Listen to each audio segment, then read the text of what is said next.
Hey, hi, hello. Welcome to Diana Emerson. Today we're listening to Vanishing Act, The Hunt for Margaret and Cory Ray. When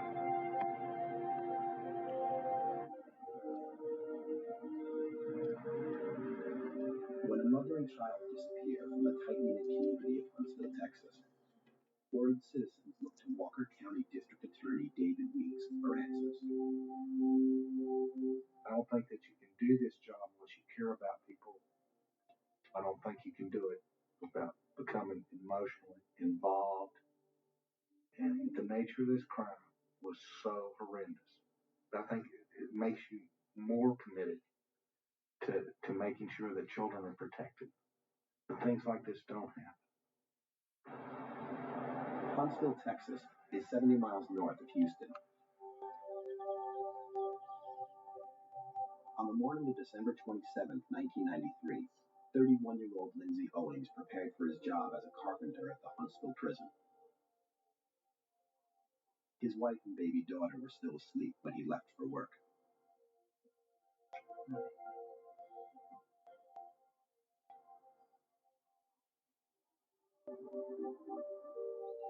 Lindsay and Margaret Owings met when they were both in the Navy. After they married, they moved to Huntsville to raise a family. To supplement their income, Lindsay was also a Navy reservist.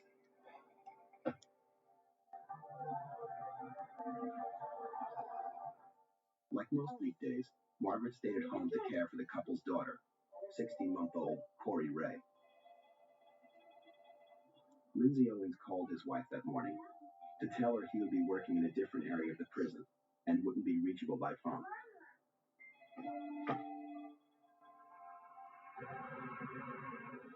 A 7-year employee of the state prison system, Owens was working on a special construction project that day. Around 5:20 that evening, Owens arrived back home. Margaret's car was still in the driveway, as it usually was. Once inside, he knew something was wrong. Margaret! The stereo and VCR were missing. It looked like a burglary. Margaret! Margaret! Margaret! He checked the house and realized that his wife and daughter were gone. Margaret! He called 911 to report the burglary.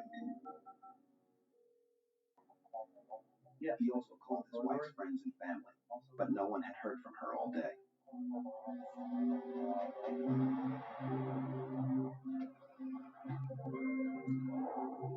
A deputy from the Walker County Sheriff's Department responded to the Owings house, arriving at 5:48 p.m.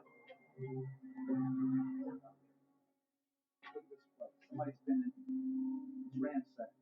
Lindsay Owings told him about the missing items and said he hadn't been able to locate his wife and daughter. Do you have any idea of possibly? Margaret's car was outside, and the two were usually home at that time. There's no way to count that.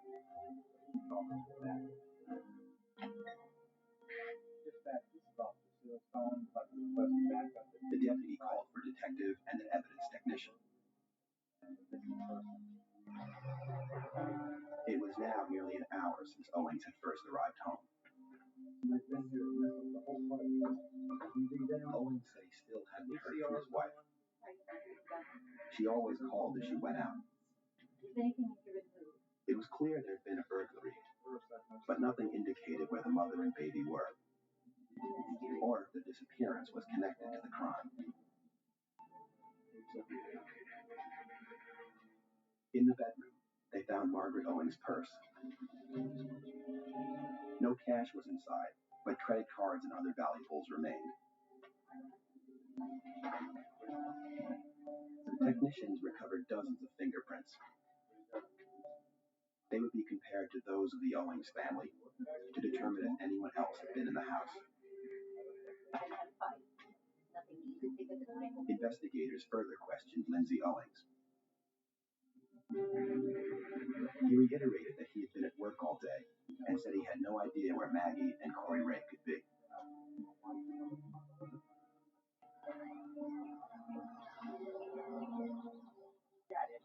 Outside, investigators finally found a clue.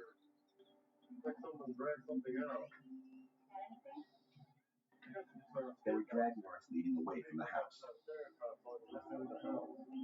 This indicated that whoever took the stereo cabinet probably dragged it out the front door. But no footprints were discernible, and no tire tracks were left on the street. Investigators hoped a neighbor had seen something. Walker County Sheriff's Detective Judy James was briefed on the case. Like the other investigators, she was struck by Lindsay Owings' demeanor when he was interviewed. We just felt that due to the fact that he seemed so calm about reporting his wife in the beginning, that he was possibly a suspect. Yet no hard evidence indicated Owings had done anything wrong. The Walker County Sheriff's Department put out an all-points bulletin to nearby law enforcement agencies, releasing the descriptions of Margaret and Cory Ray.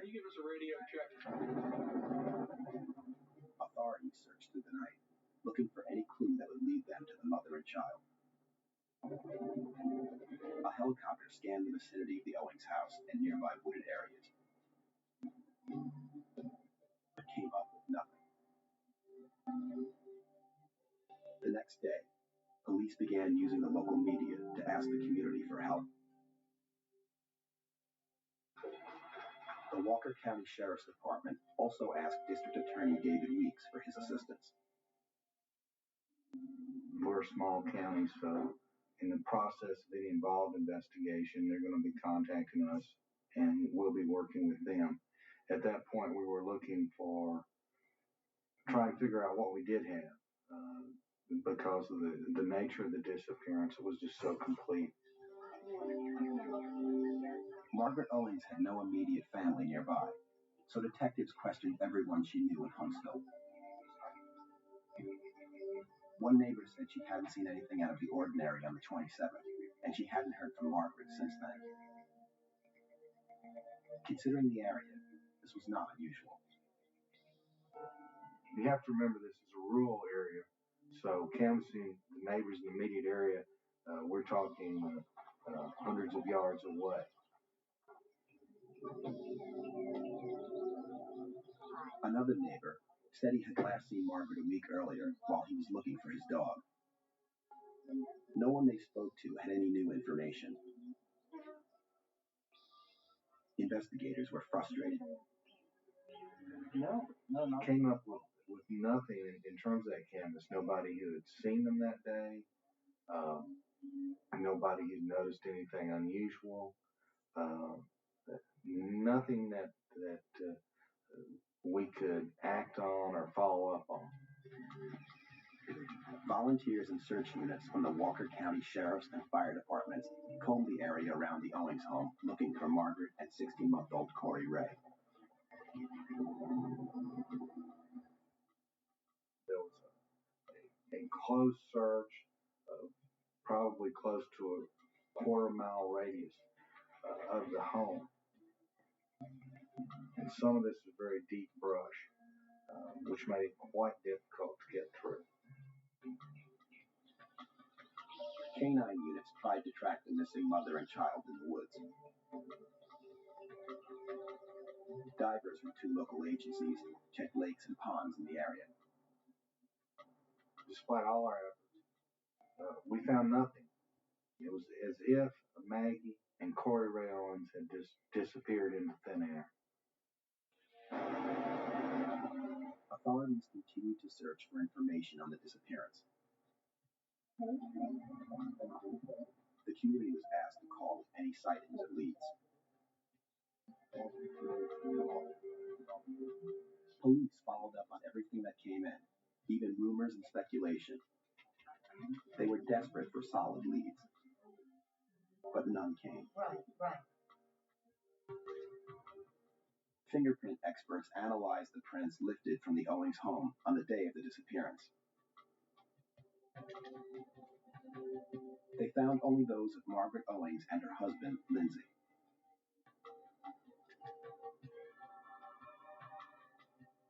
Examiners found no foreign hairs or fibers that suggested an intruder had been there.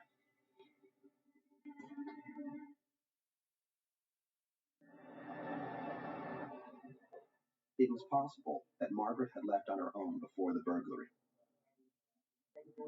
You look into the possibility that maybe there was a problem with the marriage and maybe she left without letting him know for whatever particular reason. Detectives checked with friends and family and learned that Margaret hadn't contacted anyone since the day she disappeared. She hadn't accessed her checking account or used any credit cards. With no other suspects emerging from the investigation, they had to consider that Margaret's husband, Lindsay Owings, might be involved in the disappearance. That's one of the basic rules of investigation. If you have a spouse who's missing or dies under circumstances, the first thing you do is look at the surviving spouse. Within weeks of the disappearance, Walker County asked the FBI to administer polygraph examinations to Owings. The tests would help them focus their investigation, either toward Lindsay Owings or away from him. You know for sure the location of your wife and daughter right now. There's something else you're afraid of. I'll ask you a question about it. You know, I told you I would not.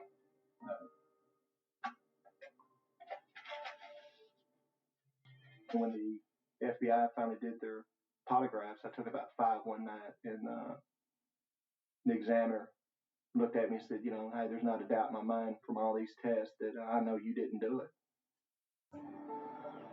Authorities were convinced, but some residents in Huntsville were not. As far as law enforcement was concerned, his involvement was discounted very early on. However, I don't think that that word really got to the community at large. I mean, Lindsay Owens went through a very rough time. I felt bad. These folks, they're looking at me like, I'm the big baby killer of Huntsville, we know he did it. What did he do with them? Am I going to be, just that kind of stuff. You tell by the look on their face. Despite the pressure from some members of the community, Owings could not stay at home waiting. He was desperate to find Maggie and Cory Ray. Every day after work, I'd be searching for them. I mapped out a lot of the area and just went searching, going to a lot of pastures and just walking around, turning things over, looking in old wells, up underneath houses, whatever. Having your wife and daughter missing, it's just a piece of your heart. With Owings eliminated as a suspect and no evidence pointing toward anyone else, the investigation stalled. But the young father would not give up.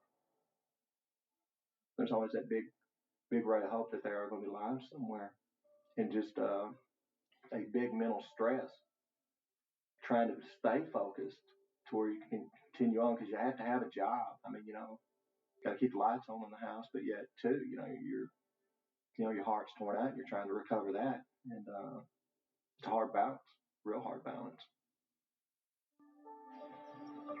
As the weeks passed and the investigation went cold, the community of Huntsville worried the young mother and her daughter might never be found.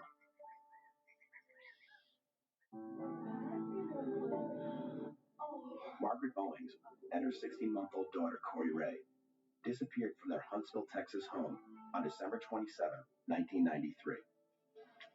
Police suspected foul play, but had no suspects. 5 months later, authorities picked up Raymond Cobb, a neighbor of the Owings, in connection with an unrelated drug charge. Cobb, an 18-year-old high school senior, was brought in for questioning. During an interview at the station, police asked him about the burglary and his missing neighbors. He denied knowing anything. Cobb made bail on the drug charge. Police had nothing else to hold him on.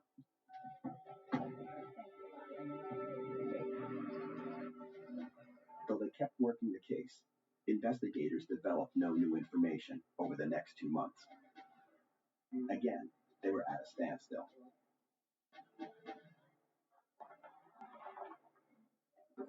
Then, in July 1994, detectives received an anonymous tip that led them back to Cobb. It was the lead District Attorney David Weeks was waiting for. Our first real break in this case was when investigators with the Walker County Sheriff's Department received information which led us to the recovery of the property that was missing from the Owings home. That property was traced back to Raymond Cobb, who lived across the street. Cobb was their only lead on the Owings disappearance. Having him in custody gave police another opportunity to question him about that case. Though he had denied involvement before, detectives believed he might be holding back information. To their surprise, he confessed to burglarizing the Owings home on December 27, 1993. His claim was that he went over to the house, did not see anybody around. He came in, saw the opportunity, took the stereo, VCR, the stereo cabinet, and took them over to his home. But Raymond Cobb was adamant that he knew nothing about Maggie and Cory Ray. Walker County Detective Judy James believed Cobb was not telling all he knew. He was asked to take a polygraph, which he agreed to do. They asked him questions about the burglary, and he passed that. But the questions about the disappearance of Cory and Maggie Owings, he showed deception. Since they're not admissible in court, the polygraph results were not enough to hold him. He was charged with burglary, and his father, Charles Cobb, helped him make bail.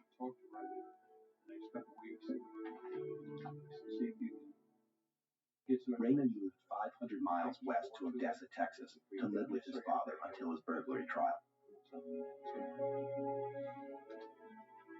The district attorney believed the suspect had more information, but it didn't seem likely Cobb could have harmed the young family. There was nothing really in his background as far as criminal history that would indicate to you that he would be capable of something like this. At the same time, we felt that he had to know something about it. Raymond. That fall, when Cobb returned to Huntsville for a pretrial hearing, Walker County authorities questioned him again, this time with his attorney present. Cobb again denied involvement, but said he had a feeling the bodies might be somewhere in the area's woods. That was an indicator to us that he probably was responsible for their disappearance. But we had no charges to keep him in custody, so he was allowed to go. Their prime suspect again crossed the state to Odessa, well beyond the reach of Walker County authorities. Investigators were frustrated. We were not getting any sort of forward progress. We had a focus, Raymond Cobb. We were looking at people around him, possibilities, other individuals that might know something. We were constantly working those angles, but Cobb had essentially stopped us because without him giving us some further information or us finding some physical evidence, we were stuck. A month later, Cobb's father contacted David Weeks. His son was drinking too much and had become violent with his pregnant girlfriend. Come on, let's talk about fair. What do you know about fair? Raymond's behavior had become erratic. There was something going on with him, and he wanted to, in his words, help him. We put Charles Cobb in contact with Jimmy James. Hello. The detective called Mr. Cobb, hoping the father could do what police had not been able to. Mr. Cobb asked me what he should do, and I told him that he needed to have Raymond call me. And he said that he was going to find out from Raymond what was going on. That night, the concerned father went to his son's apartment in Odessa.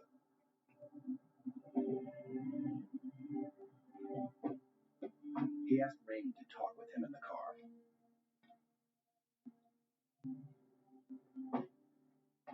He wanted to learn the truth, no matter what that might be.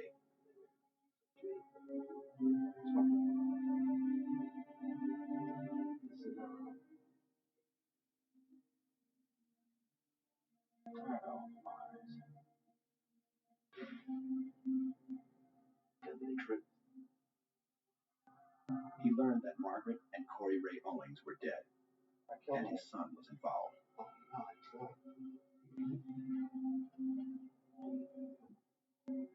Why?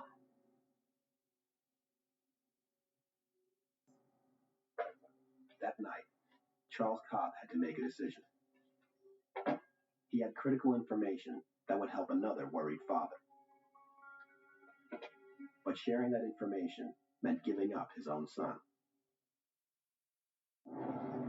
In Odessa, Texas, Raymond Cobb had admitted to his father that he was involved in the deaths of a woman and child in Huntsville. Charles Cobb called Huntsville detectives, who asked him to give a statement to the Odessa police. Okay. Thank you, sir. On November 11, 1995, Charles Cobb met with Odessa police detectives Harold Thomas and Vic Sykes. Talking to my boy the other day about, he told me that he'd met with his son at the request of an investigator in Huntsville trying to shake something open in this case. And that his son admitted to him that he had killed a woman and child. I never bothered him. You know where he's at? After taking the statement, the Odessa police contacted authorities in Huntsville, including Walker County District Attorney David Weeks. There was several things going on at the same time. You had Thomas and Sykes in Odessa talking with the father. My staff was in Huntsville preparing the affidavit for an arrest warrant, also contacting a local judge to give us the arrest warrant.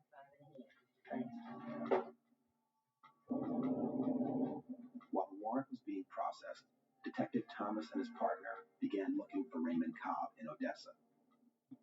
After we'd gotten a statement from Charles Cobb, I was able to locate where Raymond was living at the time, but the car wasn't there. And having information that the girlfriend then was pregnant, 9 months pregnant, and that she was due any time, that we began checking hospitals. They located Cobb's girlfriend and learned the suspect was with her. The detectives set up surveillance. They were ready to make an arrest once the warrant came through from Huntsville. Okay, warrant is active. Okay, My cell phone rang back to me, and they said the warrant was issued. We moved up to the front of the hospital. Supposed to be headed out now. And as he exited the building, it was like perfect timing. I mean, we moved up, here he came right out with his girlfriend.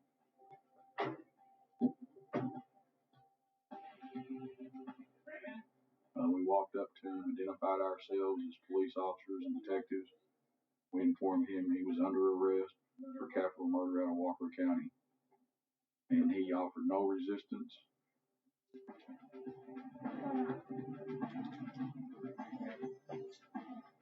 As a matter of fact, the look on his face was no surprise that he knew it was coming. And be used against you in court of law. Nearly 2 years after the Owings disappeared, police finally had a suspect in custody. After reading him his rights, they charged Raymond Cobb with murder in the deaths of Margaret and Cory Ray Owings. Detectives Sykes and Thomas learned of the earlier unsuccessful attempts to elicit information from Cobb. The two planned their approach. As long as you observe their rights, their right to remain silent, their right to counsel, their right to end the interview, the tactics of questioning these people is pretty much open, so long as you don't coerce them or threaten them or promise them something. Sometimes the angry approach works. Sometimes the very calm approach works. Sometimes the emotional approach works. There is no threatening. There is no getting up in people's faces and making gestures that you're going to harm them physically. It's not necessary. Before that interview started, we read him his rights again and made certain that he understood them and that he wanted to talk to us. Anything you say can and will be used in a court of the law. You have the right to talk to a lawyer and have him present with you while you're being questioned. Do you understand these rights? Yes. Would you like to proceed?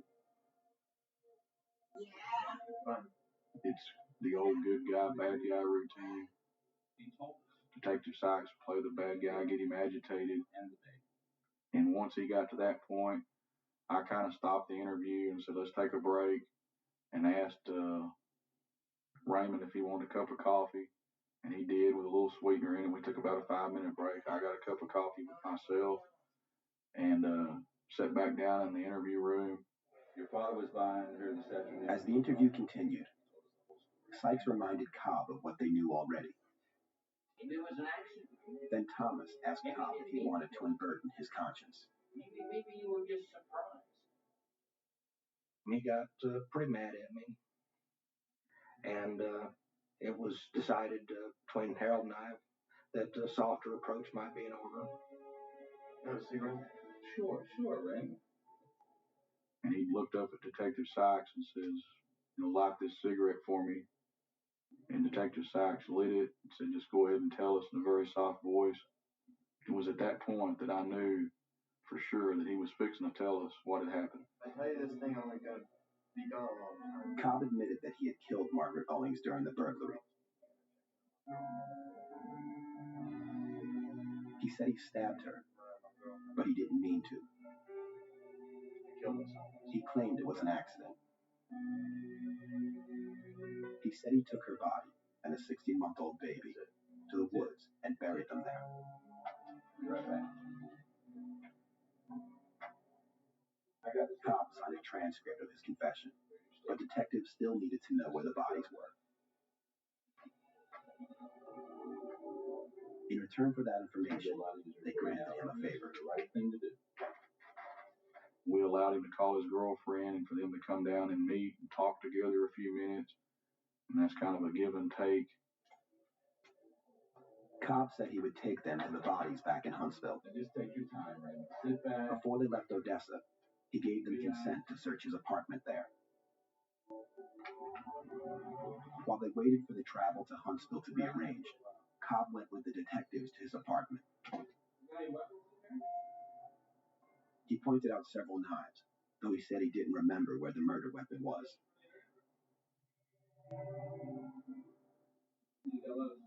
They saw that Cobb had saved newspaper articles about the case.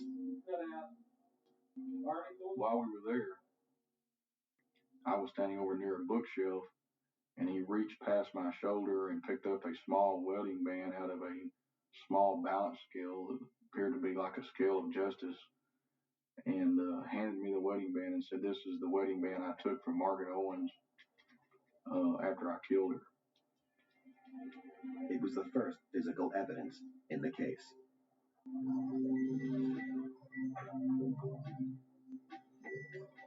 Odessa police faxed the confession to the Walker County District Attorney. Once we had Raymond Cobb's confession, focus was to get him back to Walker County, make arrangements for his transportation back, keep in contact with Sykes and Thomas because they had developed a relationship with Cobb. The Odessa investigators flew with Cobb 500 miles east, back to Huntsville. Upon landing at the municipal airport, he was immediately arraigned on capital murder charges. A justice of the peace from that county was there. As soon as we deplaned, they took us into a room there at the airport, and that justice of the peace arraigned him, reread him his rights, which is basically Miranda, and set a no bond.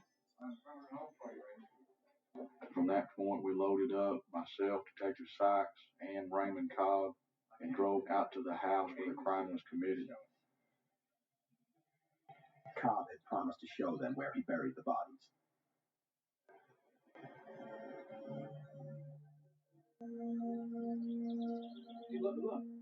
He said he had dragged Margaret Owings out into the woods behind the house. We walked several hundred yards out through a field, through a gate, then over a barbed wire fence and kind of a drainage ditch, and then back into the woods. And once he got to where the approximate area was where he thought he buried them, he couldn't be sure. 2 years had passed, vegetation and trees had changed. He could only get us into the approximate area. They brought in a cadaver dog to help locate the bodies.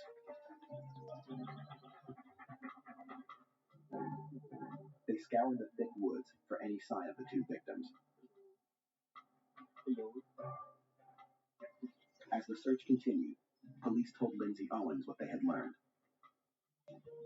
I was relieved that somebody had fessed up, or that the law had found the person who did it, and was going to lead them to the remains so they could be put to rest.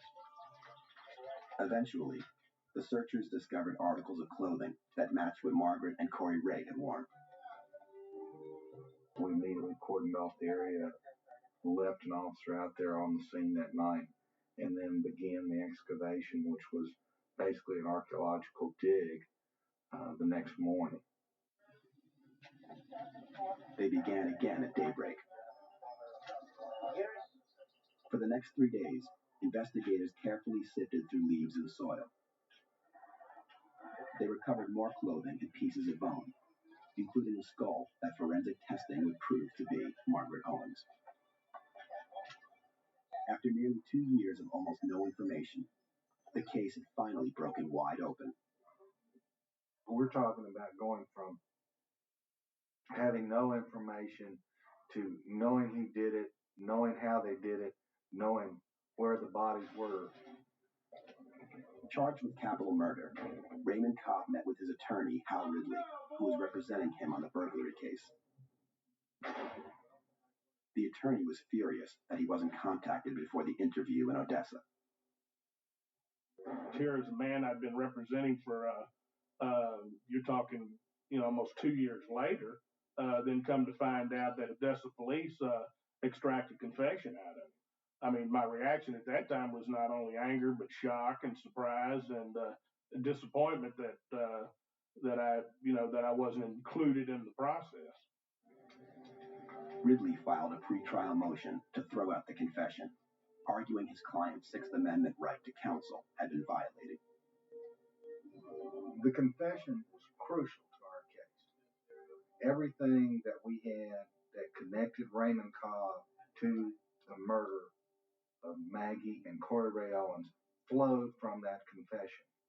If that confession was thrown out, we would lose everything as a result of the search. Everything from the crime scene is gone. Yeah. Raymond Cobb was in custody for the murders of Margaret Owings and her baby Cory Ray. In an interview without an attorney present, he had confessed to killing the two during a burglary.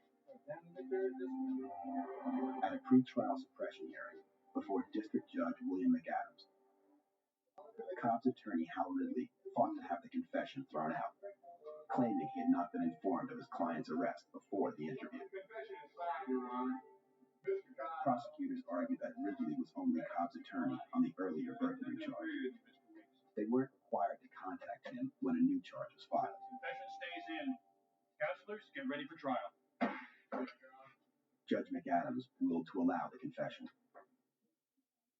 I found the offenses to be separate, and that right of counsel had not attached in the capital murder cases, as opposed to the existing burglary charge, and that the Odessa police had given Mr. Cobb his Miranda warnings as required on those new and separate offenses, and that therefore it was a statement, a confession that was voluntary and within the law as set out by the United States Supreme Court and the Texas courts.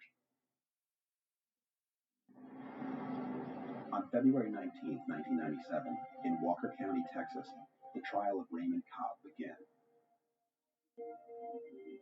In his opening statement, District Attorney David Weeks tried to illustrate the brutality of the crime to the jury. There are some crimes that are so horrendous, so far beyond the pale of human experience that the crime itself demands the ultimate punishment, in my view. This case demanded the ultimate punishment to take this mother and child out into those cold, dark woods 2 days after Christmas. A 16-month-old baby who couldn't hurt him at all, who couldn't testify against him, who was no threat to him. Thank you, Mr. Weeks. If ever a case called for the death penalty, this was it.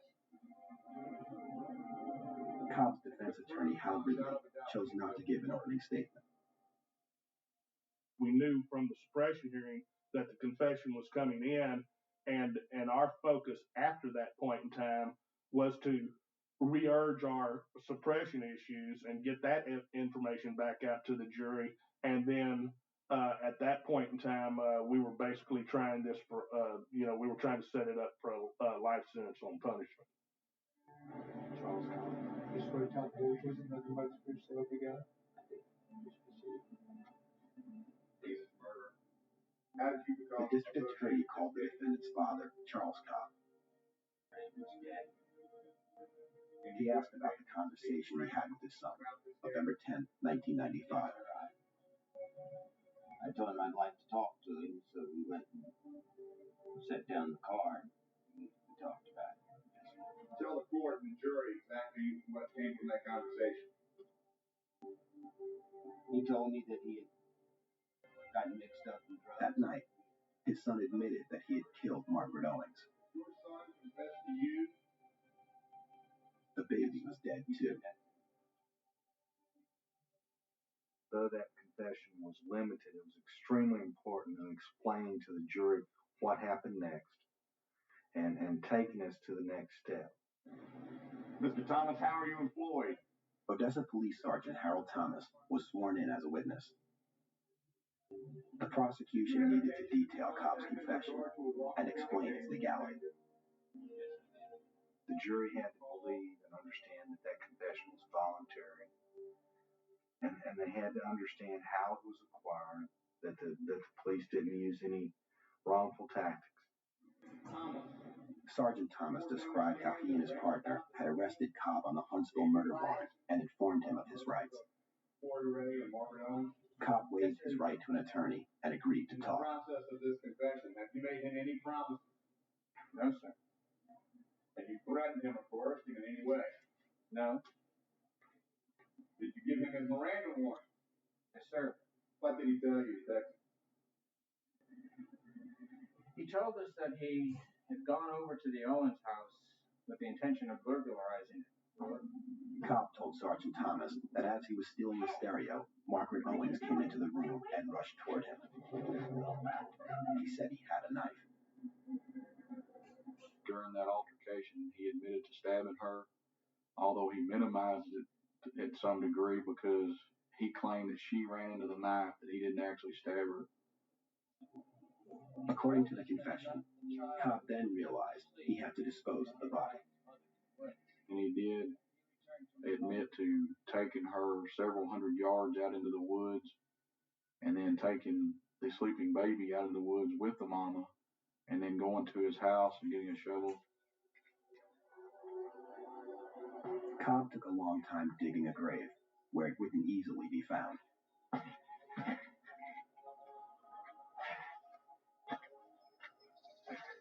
He said that the child woke up and fell in the hole he had just dug, and he rolled mama on top of the live child in the hole and then buried that child alive. The experienced detectives were shocked at the brutality of the crime. So I asked him, I said, so the baby was alive whenever you covered him up? And he said yes. And then he said that he threw the shovel into a pond near his home and he went back to his normal living and didn't say anything to anybody. Cobb said he couldn't remember what he had done with the knife. I'll show you what's been marked as state exhibit number 20 and ask if you can identify that. Yes, sir. That's the original statement taken by Detective Sykes, signed by Raymond Cobb. The confession was transcribed, and Cobb signed it. For the most part. When they went to Cobb's apartment, he gave the detectives Margaret Owings' wedding ring, telling them he had taken it off her finger after killing her. The defense cross-examined Thomas. In this situation, you're talking about a 19-year-old boy who tells his dad in confidence that he may have a problem. His dad tells the police. The police, go out there, they pursue this boy and keep him holed up for 11 hours, interrogate him. And I just have something fundamentally wrong with that when all they had to do is pick up the phone and call me. A forensics expert testified that the remains of Margaret Owings indicated she had suffered multiple stab wounds, which contradicted the defendant's claim that she fell on the knife. There was a stab wound here, here, and here. Evidence of a very sharp object entering the body. Perhaps the most heart-wrenching testimony came from Lindsay Owings, who had lost his wife and daughter. The prosecution wanted to personalize the victims for the jury. That sense and that emotional sense of making Cory Ray and Maggie living people, Lindsay Owens was crucial to that because they had to come to see them through his eyes as living, breathing human beings. Mr. Ridley, at this time the defendant has a right to produce evidence. In a surprise move, Cobb's lawyer decided not to present a case. Very well. There were no witnesses. The only other witness I could have had, and we interviewed a lot of people, the only other potential witness I would have been Raymond himself, and I wasn't going to put him on the stand. My tactic going into the case was to try this case on punishment, to try to get him a life sentence, because we felt we had some very bona fide legal issues with regard to the confession.